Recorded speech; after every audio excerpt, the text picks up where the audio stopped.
করব জিএনপি এর দুটো টাইপ। একটাকে আমরা বলবো জিএনপি অ্যাট এমপি, পায়ের কাছে এমপি লিখলাম, আর একটাকে আমরা বলবো জিএনপি অ্যাট এফসি। যদি আমি পুরো কথা বলি, যখন তোমরা বাড়িতে পড়বে বা কেউ জিজ্ঞেস করলে বলবে এই যে জিএনপি অ্যাট এমপি লিখলাম, মানে যখন তুমি পড়বে ওটাকে বলবো আমরা জিএনপি অ্যাট এমপি, বলতে তোমরা জানো মার্কেট প্রাইস, তাই তো আবার এমপি বলতে মার্কেট প্রাইস। তাহলে আজকের পর থেকে যেখানেই দেখবে জিএনপি অ্যাট এমপি বা জিএনপি এমপি মানে জিএনপি অ্যাট মার্কেট প্রাইস। আচ্ছা, যেখানেই দেখবে জিএনপি অ্যাট এফসি লেখা আছে সেটা হচ্ছে GNP at FC for factor. এই টার্মস গুলো আগে রেডি করো, তারপরে আমি আলোচনায় যাব। জিএনপি অ্যাট এমপি বলতে জিএনপি অ্যাট মার্কেট প্রাইস, আর জিএনপি অ্যাট এফসি বলতে GNP at factor cost. Okay sir, বোঝা গেল। কিন্তু আমার কথাটা হচ্ছে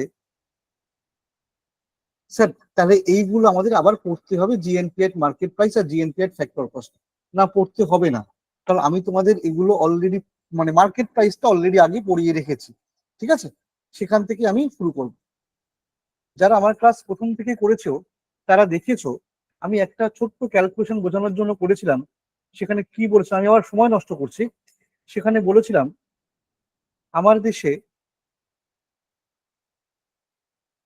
চাল হয়েছে 10 কুইন্টাল,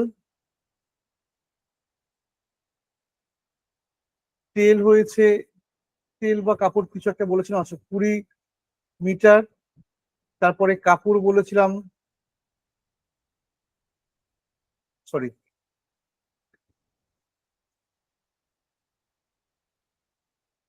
লিটার, কাপড় বলেছিলাম 30 মিটার মনে করো। এইবার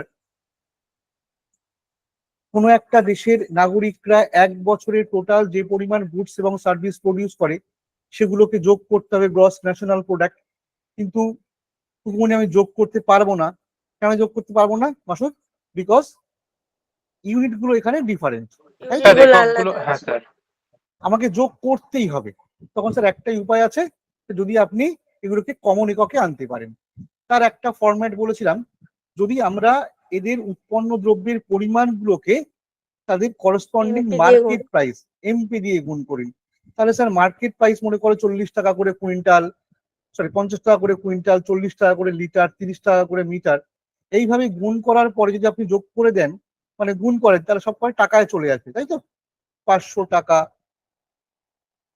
800 টাকা, 900 টাকা, এবার আপনি যোগ করতে পারবেন। এবং যোগ করলে কত হলো? 2200 টাকা। কিন্তু পুরনো অঙ্ক। এই যে জিএনপিটা পেলাম, তোমরা আমাকে বলবে এটা জিএনপি অ্যাট মার্কেট প্রাইস না এটা জিএনপি অ্যাট ফ্যাক্টর কস্ট। আমি কিন্তু এখনো ফ্যাক্টর কস্ট পড়াইনি, তবুও জিজ্ঞেস করছি। এইভাবে যে জিএনপিটা বের করলাম, এটাকে কি নামে ডাকলে ভালো হবে? GNP at market price. বাকিরা সহমত? মাসুদ, অরুণিমা ছাড়া বাকিরা সবাই সহমত? লিপিকা? এক্স্যাক্টলি। রাহুল, কারণ আমি এই জিএনপিটা বের করতে গিয়ে মার্কেট প্রাইসে হেল্প নিয়েছি। তাহলে আজকের পর থেকে, আগেও বলেছি, জিএনপি অ্যাট মার্কেট প্রাইস কি করে বের করে এটা নিয়ে কারোর কোনো ডাউট নেই। উৎপন্ন দ্রব্য সামগ্রীর পরিমাণকে তার করসপন্ডিং মার্কেট প্রাইস দিয়ে গুণ করে দেবো, তারপর যোগ করে দেবো। ওকে স্যার, এবার আমার পড়ানো বাকি আছে জিএনপি অ্যাট ফ্যাক্টর কস্ট, তারপরে রিলেশনে পরে আসবে GNP at factor cost. Terms খেয়াল করো, ফ্যাক্টর পুরো কথা বললে ফ্যাক্টরস অফ প্রোডাকশন। ফ্যাক্টরস মানে চলতি কথায় বললে উপাদান বা উপকরণ বা কাঁচামাল, যাকে তোমরা মেয়েগুলো আমার রান্নার সময় কি বলো? ইনগ্রিডিয়েন্টস, তাই তো? কোনো একটা দ্রব্য তৈরি করতে কি কি লাগে সেটাকেই সেই দ্রব্যের উপকরণ বলা হয়। এবার কোনো একটা চামড়ার ব্যাগ তৈরি করতে যা যা লাগে তার যে উপকরণ, কোনো একটা পেন ট্যাব তৈরি করতে বা ল্যাপটপ তৈরি করতে উপকরণ নিশ্চয়ই একই রকম হবে না। এক একটা রান্নার ইনগ্রিডিয়েন্টস এক এক রকম, এক একটা দ্রব্যের উপকরণ এক এক রকম, কিন্তু কিছু কিছু থাকে কমন ফ্যাক্টর। আমরা এখানে সেই কমন বা মেইন ফ্যাক্টরস গুলোকেই বলবো। ফ্যাক্টরস তো শয়ে শয়ে ফ্যাক্টরস হতে পারে না, কিন্তু মেইন ফ্যাক্টরস অফ প্রোডাকশন বাবা কটায়? চারটে। একটা ল্যান্ড, একটা লেবার, একটা ক্যাপিটাল, আর একটা অর্গানাইজ।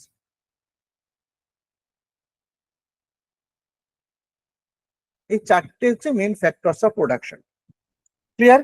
আজকের পর থেকে দেবাশিস যখনই তোমাকে কেউ বলবে চারটে factors of production, main factors of production, তাহলে Lipika land, labour, capital, organiser. Factor নয় বুঝলাম, তো ফ্যাক্টর কস্ট মানে কি? তোমার ওই ফ্যাক্টর গুলো হায়ার করতে যে খরচা করতে হয়, যে কস্ট বিয়ার করতে হয়, তাকেই বলা হয় ফ্যাক্টর কস্ট। মানে আমি যার থেকে ল্যান্ড হায়ার করেছি তাকে যে পেমেন্টটা করবো, টাকা তো বটেই, কিন্তু তার টাকাটাকে, সবাইকেই টাকা দিই, তার পেমেন্টটাকে আমরা ইকোনমিক্সে ডাকি রেন্ট বলে। ল্যান্ডের পেমেন্টকে কি বলে, সরি, হ্যাঁ, ল্যান্ডের পেমেন্টকে কি বলে রাখবো আজকের পর থেকে? রেন্ট। যাকে বাংলায় বলি মানে খাজনা বা ভাড়া। যার থেকে আমি লেবার নিয়েছি তার পেমেন্টকে আমরা কি বলবো ইকোনমিক্সে? ওয়েজেস। ক্যাপিটালের পেমেন্টটাকে আমরা বলবো ইন্টারেস্ট। আর যে অর্গানাইজার তার তো একটা পেমেন্ট থাকবে, তাই না? ওয়েজ, তার পেমেন্টটাকে আমরা বলবো প্রফিট। তার বোঝা গেল? নিজে একবার একটু রিপিট করে নাও। 4 factors of production, factors of production বলেছে, তাহলে কালকার নাম বলবো sir land, labour, capital, organiser. Sir চারটে ফ্যাক্টর কস্ট জিজ্ঞেস করেছে অরুণিমা, ঠান্ডা মাথায় ফ্যাক্টর কস্ট জিজ্ঞেস করছে, তাহলে কি কি বলবো? সেক্ষেত্রে ফ্যাক্টরের নাম বলার দরকারও নেই, রেন্ট, ওয়েজেস, ইন্টারেস্ট, প্রফিট। বলো বোঝা গেছে? হ্যাঁ স্যার। ওকে স্যার, আপনি সকালে একবার বলেছেন সমস্ত উৎপন্ন দ্রব্যগুলোকে যোগ করা যাবে না মাসুদ, কারণ একক আলাদা, তাই আপনি উৎপন্ন দ্রব্যের পরিমাণকে মার্কেট প্রাইস দিয়ে গুণ করে তারপরে টাকা এনে যোগ করেছেন। এইভাবে যে জিএনপি বের করা হয় তাকে বলা হয় জিএনপি অ্যাট মার্কেট প্রাইস। কিন্তু বিশ্বাস করো, ফ্যাক্টর কস্ট দিয়েও কিন্তু জিএনপি বের করা যায়, আজকে সেটা বের করে দেখাবো। এবং এইভাবে যে জিএনপি বেরোবে সেই জিএনপিটাকে আজকে আমরা কি নামে ডাকবো? GNP at factor cost. তো স্যার কি করে জিএনপি অ্যাট ফ্যাক্টর কস্ট দিয়ে বের হবে? আচ্ছা আমাকে একটা কথা বলো তো, আমাদের ভারতবর্ষে মনে করো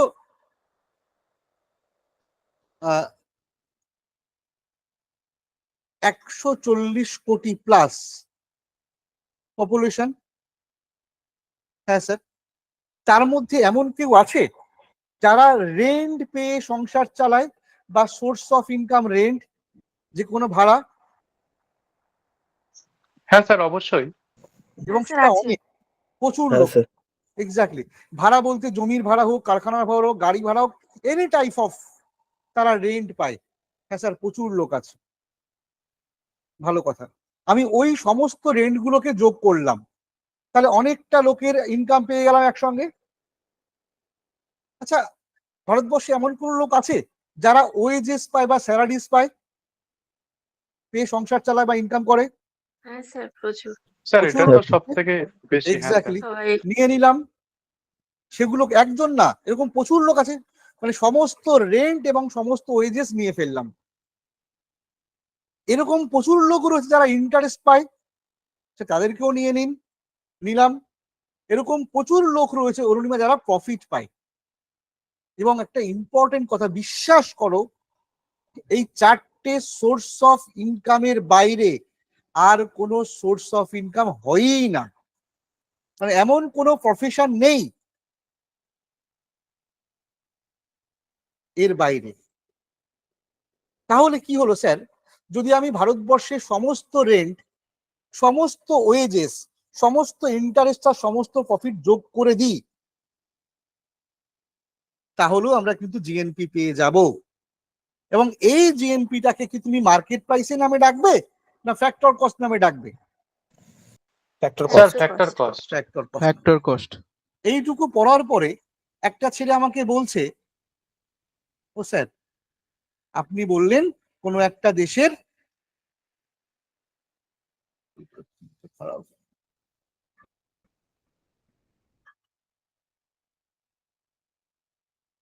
অলটা কমন নিলাম, all rent, all wages, all interest and all profit যদি যোগ করা যায় তাহলে সেই দেশের জিএনপি পাওয়া যায়। এবং এই জিএনপিটা কি নামে ডাকবো বলো? GNP GNP factor cost. এবার কোন ফ্যাকাল্টি কি বললো, গোপাল স্যার কি বললো ছেড়ে দাও, নিজেকে বোঝাও। উৎপন্ন দ্রব্য সামগ্রীর পরিমাণ ইনটু মার্কেট প্রাইস, তারপরে যোগ করব that is GNP at market price. একই কথা বলে বলে মুখস্থ করিয়ে দিয়েছি। আর সমস্ত ফ্যাক্টর কস্ট গুলোকে, সমস্ত ফ্যাক্টর পেমেন্ট গুলোকে যোগ করে দিন স্যার, তাহলেও পাওয়া যাবে GNP, but it is GNP at factor cost. বলো বাবারা, এনি ডাউট ফ্রম এনিওয়ান? না স্যার, ক্লিয়ার। একদম ক্লিয়ার। Clear sir.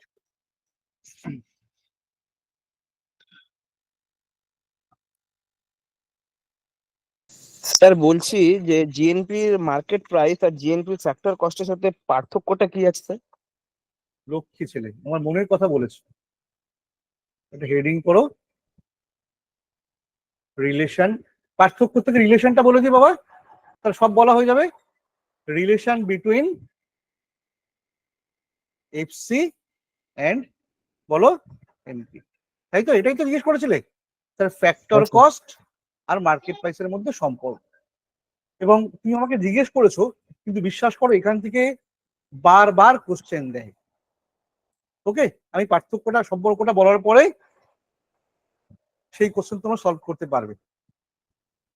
কি করে অঙ্কটা করছি দেখো, আমি যেভাবে বোর্ডটা প্রেজেন্ট করছি তোমরা সেভাবে খাতায় লিখে রাখবে এবং সারা জীবন আমার কথা মনে থাকবে। আমি এদিকে লিখছি জিএনপি পায়ের কাছে এফসি, মানে জিএনপি এর ফ্যাক্টর কস্ট। ওকে আবার, আর এদিকে লিখছি জিএনপি এট এমপি, মানে মার্কেট প্রাইস। ওই যেরকম ভাবে পার্থক্য লিখে পার্থক্য লিখলাম, মানে সম্পর্ক দেখাবো। আগে জিএনপি এট এমপিটা করি মাসুদ। সেটা কি করে বের করতে হয়? আপনার দেশে ABCD XYZ যা যা প্রোডাক্ট হয়েছে আপনি তার মার্কেট প্রাইস দিয়ে গুণ করে দিন, তারপরে যোগ করে দিন। আমি মনে করছি আমার দেশে এবছর একটাই পেন হয়েছে, পেন, মানে পেনই হয়েছে, আর কোনো প্রোডাক্ট হয়নি। ধরো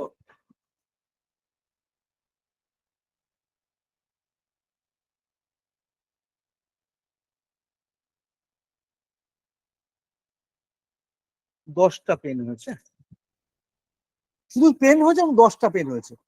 একটু ভেবে বলবে শুধুমাত্র এই ডেটা দিয়ে জিএনপি এট মার্কেট প্রাইস বের করা যাবে? মার্কেট প্রাইস, জিএনপি এট মার্কেট প্রাইস বের করা যাবে না, এমপিটা লাগবে স্যার। এক্স্যাক্টলি, লক্ষ্মী মেয়ে। স্যার আপনি যে গুণ করবেন, মার্কেট প্রাইস তো আপনি বলছেন, এবারে প্রাইসটা বলি। হ্যাঁ, প্রত্যেকটা পেনের দাম 40 টাকা করে। এইবার বলো জিএন আর কোনো দ্রব্য হয়নি, হ্যাঁ, 400 তাহলে টাকা। ভারতবর্ষ এক্স্যাক্টলি, তাহলে স্যার ভারতবর্ষের এবছরের জিএনপি এট মার্কেট প্রাইস 400 টাকা। কমপ্লিট। এবারে আর ডান দিকে তাকাবে না, এবার চলে আসো বাদিকে। বাদিকে কি লেখা আছে Ronima? GNP at factor cost. Factor. Factor cost কি করে বের করে? সে সমস্ত ফ্যাক্টর কস্ট গুলোকে বা ফ্যাক্টর পেমেন্ট গুলোকে যোগ করে দেয়। মনে করো ওই 10টা মার্কার তৈরি করতে ভারতবর্ষের একটু হলেও রেন্ট গেছে, একটু হলেও ওয়েজেস গেছে, একটু হলেও ইন্টারেস্ট গেছে, একটু হলেও প্রফিট গেছে, রেখেছে।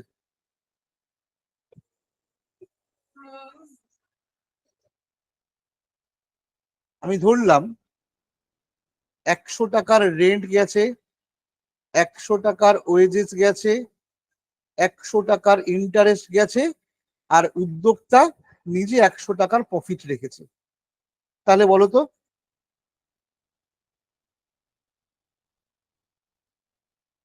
জিএনপি অ্যাট এফসি কত হবে? স্যার 400। 400। বাকিরা সহমত? এবং তর্ক করতে পারো, স্যার আপনি স্যার বলে, আপনি জানেন বলে আপনি কি সুন্দর মিলিয়ে দিয়েছেন না। কিন্তু বাবা বিশ্বাস করো, যদি কোনো রকম গন্ডগোল না থাকে, গন্ডগোল থাকে হ্যাঁ সেটা পরে বলবো, যদি কোনো রকম গন্ডগোল না থাকে তাহলে যেটাই জিএনপি অ্যাট ফ্যাক্টর কস্ট সেটাই জিএনপি অ্যাট মার্কেট প্রাইস হতে বাধ্য। আমাকে কোশ্চেনটা কে করেছিল আবার, পার্থক্য বা সম্পর্কটা? স্যার আমি স্যার অভিজিৎ। অভিজিৎ, অভিজিৎ তোমাকে বলছি জিএনপি অ্যাট ফ্যাক্টর কস্ট এবং মার্কেট প্রাইসের মধ্যে কোনো পার্থক্য নেই যদি কোনো গন্ডগোল না থাকে। বইতে অনেক বড় বড় কথা বলা আছে, আমি সব বলে দেবো। কিন্তু অভিজিৎ এটাও ঠিক যে গন্ডগোল হয়, আর যখন গন্ডগোল হবে তখন জিএনপি অ্যাট মার্কেট প্রাইস আর GNP at factor cost equal হবে না। যদি কোনো গন্ডগোল না থাকে দেখো সব রেডি করা আছে, কারণ যে মার্কেট প্রাইস বলবে সে 4-3টে ফ্যাক্টর কস্ট প্লাস নিজেরটা ধরে তবেই তো প্রাইস বলবে না, তাহলে সব কটাই মধ্যে চলে এসছে। এইবার গন্ডগোলটা শুরু করি, তাহলে কি সুন্দর মিলিয়ে দিয়েছি। আবার লিখি GNP at factor cost equal to GNP at market price হতে বাধ্য। অভিজিৎ এখন এক একটা পেনের প্রাইস কত? স্যার 40 টাকা। সরকার বলল প্রত্যেকটা পেনের উপরে 2 টাকা করে ইনডিরেক্ট ট্যাক্স, কি ট্যাক্স, সরি হ্যাঁ না ইনডিরেক্ট ট্যাক্স, ঠিকই বলেছি, 2 টাকা করে ইনডিরেক্ট ট্যাক্স আরোপ করা হলো, যাকে তোমরা জিএসটি বলো, সেল ট্যাক্স বলো। তো 2 টাকা করে ট্যাক্স আরোপ করলে অভিজিৎ পেনের দাম এখন কত হবে? 42। 42। যদি সত্যি পেনের দাম এখন 42 হয় তাহলে এখন জিএনপি অ্যাট মার্কেট প্রাইস কত হবে বাবা? স্যার 420। 420। আর ফ্যাক্টর কস্ট দিকে কত আছে? 400। 400। স্যার আপনি তো বলেছিলেন বড় গলা করে ইকুয়াল হবে, কই ইকুয়াল তো হলো না। এক্স্যাক্টলি ইকুয়াল হতে দিল না। কে দিল না? উইথ ওই ইনডিরেক্ট ট্যাক্সটা, ওই ইনডিরেক্ট বা জিএসটি। সেই জিএসটিটা 2 টাকা করে 10টায় 20 টাকা মার্কেট প্রাইসটাকে কি করেছে, বাড়িয়েছে না কমিয়েছে? স্যার বাড়িয়েছে। বাড়িয়েছে। আর এবার তাহলে স্যার আপনার শর্তে আপনি ফিরে যান। যদি বলি আমি আপনাকে ইকুয়াল করতে হবে তাহলে ইকুয়াল করে দেব আমি, তাহলে যে 20 টাকা বাড়িয়েছে সেটা এর সঙ্গে কি আরো যোগ করে দেব নাকি এর সঙ্গে বিয়োগ করতে হবে? যোগ করলে কি ইকুয়াল হবে? তা আরো বেড়ে যাবে। বিয়োগ স্যার। স্যার আরো বেড়ে বিয়োগ যাবে। করতে হবে। তাহলে বিয়োগ যে করতে হবে। ইনডিরেক্ট ট্যাক্সটা স্যার জন্য গন্ডগোলটা হলো, মার্কেট প্রাইসটা বাই চান্স বেড়ে গেল, যদি কখনো এরকম হয় তাহলে স্যার কিচ্ছু করতে হবে না আপনাকে, জিএনপি অ্যাট ফ্যাক্টর কস্ট আর GNP at market price always equal হবে। যদি কখনো ইনডিরেক্ট ট্যাক্সের জন্য ওটা বড় হয়ে যায় তা যাবে, সেক্ষেত্রে আপনি, আমি পুরোটা লিখি দিই, ইনডিরেক্ট ট্যাক্সটা মার্কেট প্রাইস থেকে বিয়োগ করুন।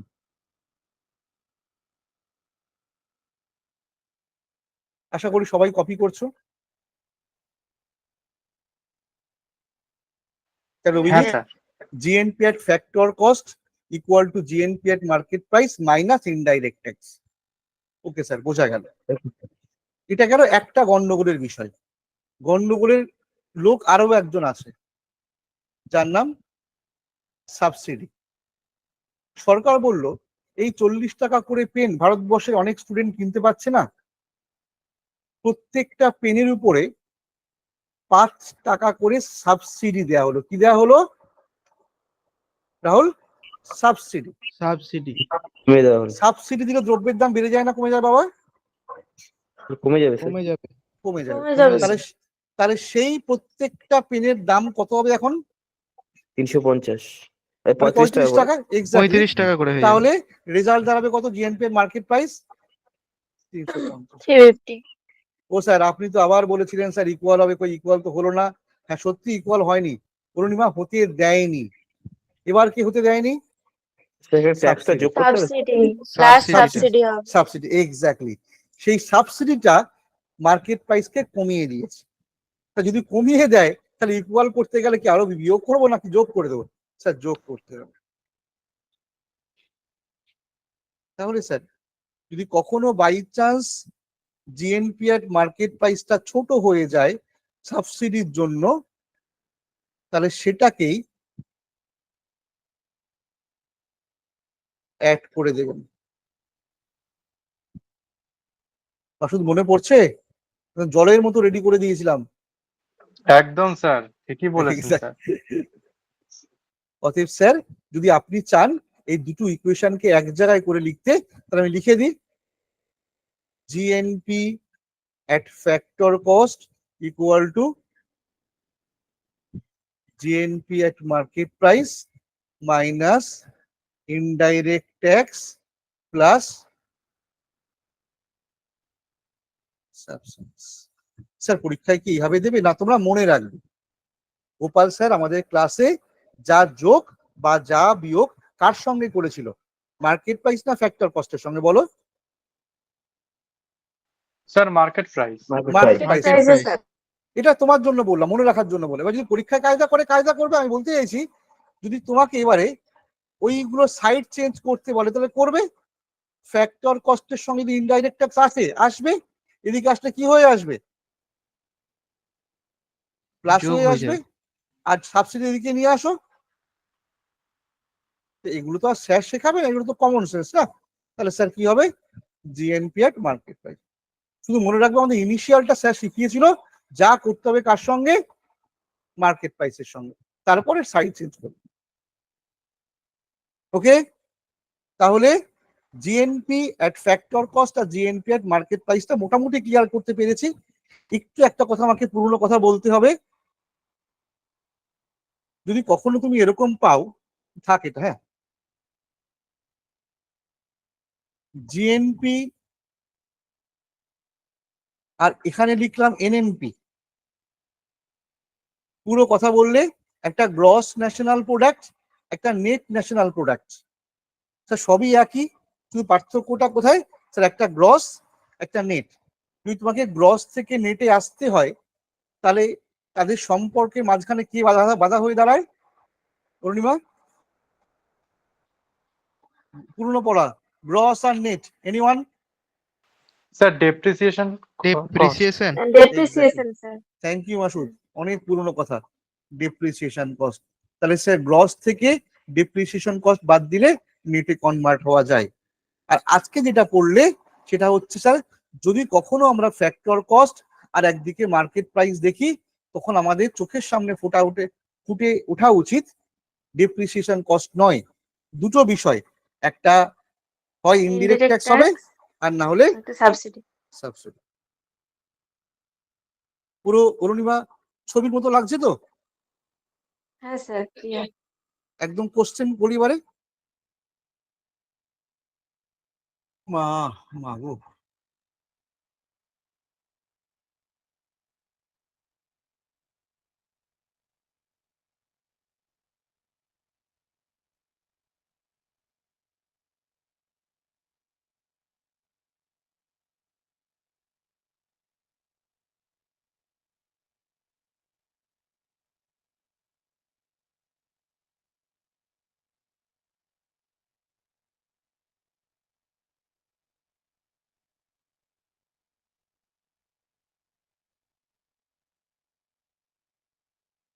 সাবসিডি হবে স্যার।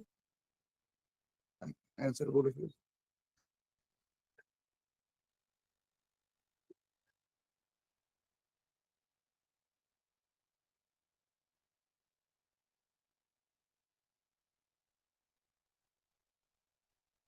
অরুণিমা তোমাকে অ্যান্সার বলে দিয়েছো, আমার ট্রিক্সটা একটু বলবে আমি কি শিখিয়েছিলাম অরুণিমা পরীক্ষার সময় তাড়াতাড়ি করে করার জন্য?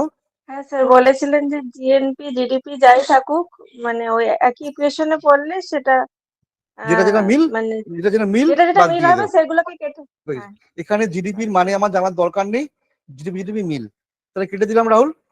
পড়ে থাকলো কি? ফ্যাক্টর কস্ট এফসি আর আর এমপি। Market price. আর মার্কেট প্রাইস। মানে তোমাকে পরীক্ষক তাহলে পিএসসি ফ্যাক্টর কস্ট আর মার্কেট প্রাইসের সম্পর্ক আর চেয়েছে, মার্কেট প্রাইসের সম্পর্ক আর তখনই তোমার চোখে ভেসে উঠবে আমার মুখটা। দরকার নেই। কি বিষয় ওটা উচিত? দুটো বিষয়, একটা হচ্ছে ডিরেক্ট ট্যাক্স আর ইনডিরেক্ট সাবসিডি। ট্যাক্স আর সাবসিডি। এবার প্যানিক করবে না, ফ্যাক্টর কস্টের সঙ্গে মাইনাস আকারে আছে, তার মানে সেই ব্যাটা নিশ্চয়ই মার্কেট প্রাইসের সঙ্গে কি আকারে ছিল? প্লাস আকারে। প্লাস আকারে ছিল। আর সেটা প্লাস কি? আকারে আর সেটা কি? Subsidy sir. সাবসিডি। বোঝা গেছে গো? হ্যাঁ স্যার। এবার অভিজিৎ মাইক অন করো। অভিজিৎ বলো, পার্থক্য বলো, সম্পর্ক বলো। আশা করি আর কোনো ডাউট রাখিনি। অভিজিৎ ক্লিয়ার হয়েছে?